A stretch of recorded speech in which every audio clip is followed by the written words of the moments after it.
Hello everyone, a very good evening to you all. To all my viewers, to all my dear students and my wonderful friends.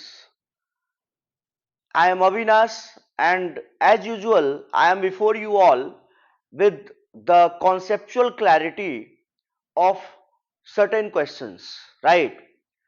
The question which I have taken up today for the discussion is that in which of the following case the right to education has been held to be an integral part of the fundamental right, and the options are: the first option is Shankari Prasad, the second option is Golaknath, and the third option is Ahilyabai Holkar, and the fourth option is Mohini Jain versus State of Karnataka. My dear students, Mohini Jain versus State of Karnataka is a very leading case, and in that case Honorable Supreme Court held that right to education is very integral to the fundamental rights as enshrined, right? Right to education is very integral to the very concept of right to life, and right to life, you know that right to life is included under fundamental right.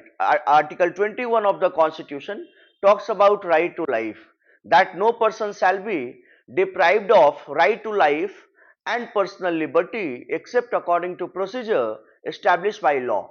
ये article 21 बोल रहा है, और इसमें बात किया जा रहा है कि Mohini Jain versus state of Karnataka इसका करेक्ट आंसर है।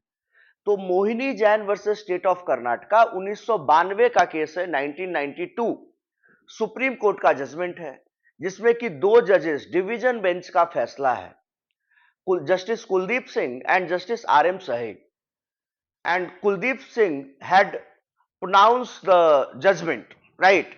He had delivered the judgment. तो मोहिनी जैन के केस को समझते हैं कि मोहिनी जैन का मुद्दा था क्या। मोहिनी जैन एक मेडिकल एस्पिरेंट थी। कर्नाटका गवर्नमेंट ने एक रूल लाया, एक नोटिफिकेशन लाया, जिसमें यह बोला गया कि उन्होंने प्राइवेट कॉलेजेस को एग्जॉर्बिटेंट हायर चार्ज, मतलब कि एकदम कुछ भी कीमत रख लो, गवर्नमेंट सीट कोटा के अलावा जो अलग से वो एडमिशन लेंगे उस पे वो कितना भी चार्ज ले सकते हैं, ऐसा ये एग्जॉर्बिटेंट ट्यूशन फीस मेडिकल के लिए, ऐसा कर्नाटका गवर्नमेंट का एक नोटिफिकेशन आया। मोहिनी जैन जो कि एक मेडिकल एस्पिरेंट थी, एमबीबीएस एस्पिरेंट थी, उसने केस फाइल कर दिया challenging this notification of the Karnataka government.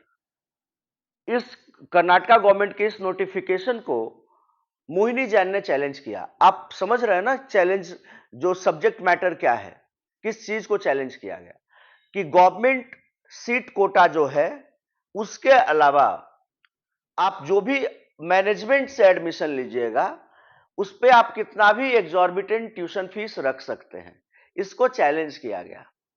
तो ये 1992 का केस है, डिवीजन बेंच का फैसला है। Honourable mister justice Kuldip Singh and R M सहीद, they both were there, and honourable justice Kuldip Singh delivered the judgment and stating that right to education is very integral and important and essential to the fulfillment of the fundamental rights, and the Indian citizens, they are all having the right to education. At that time आप जान रहे हैं कि right to education article 21A में बाद में आया, 2002 में आया, 86th अमेंडमेंट के द्वारा आया, लेकिन ये केस है 1992 का। लेकिन उस समय भी directive principles of state policy के बारे में बोला गया। जिस समय जो कॉन्स्टिट्यूशन फ्रेमर्स थे उन्होंने माना था, उसमें हमारी जो लिटरेसी रेट थी वो बहुत ही पुअर थी। उन्होंने माना था कि 10 साल में हम लोग जो 100% लिटरेसी रेट को अचीव कर लेंगे, जो कि पूरा नहीं हो पाया, अभी तक पूरा नहीं हो पाया।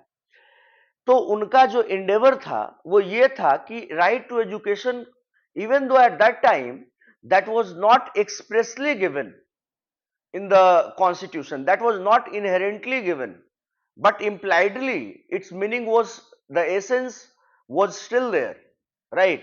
That right to education should be there. तो सुप्रीम कोर्ट ने इस चीज को जो नोटिफिकेशन चैलेंज हुआ, तो सुप्रीम कोर्ट ने पिटिशनर से मेन सवाल यही पूछा कि whether the right to education is guaranteed to the Indian citizen under the Constitution of India or not.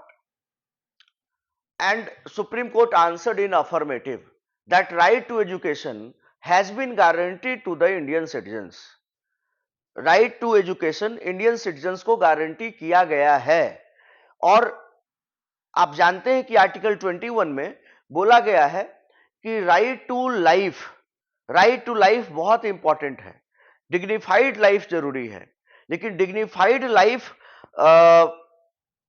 करने के लिए, डिग्निफाइड लाइफ को अचीव करने के लिए सबसे इंपॉर्टेंट चीज है अपने पर्सनालिटी को डेवलप करना।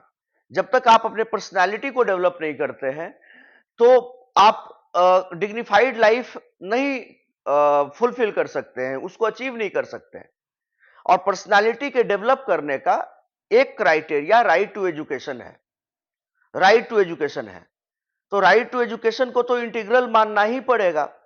सुप्रीम कोर्ट ने बोला कि right to life and personal liberty as guaranteed under article 21 of the constitution talks about that there should be full development of the personality, or full development of personality cannot be achieved until and unless there is right to education. One such very important factor is right to education.